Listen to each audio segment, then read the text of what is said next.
আসসালামু আলাইকুম। গল্পের নাম ঠকানে প্রশ্ন, সুকুমার রায়।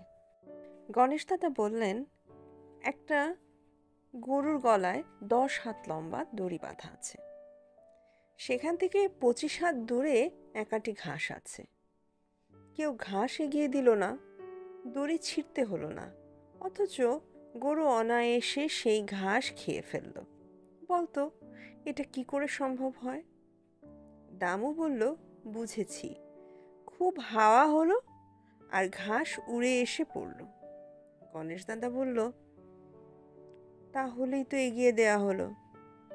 গদাই অনেক ভেবে বলল, এরকম হতেই পারে না। গণেশদা বললেন, কেন হতে পারে না? গরুর গলায় দড়ি বাঁধা বলেছি, দড়িটা যে খুঁটোয় বাঁধা তা তো আর বলিনি। দড়িটা আলগাই ছিল। তা শুনে সকলে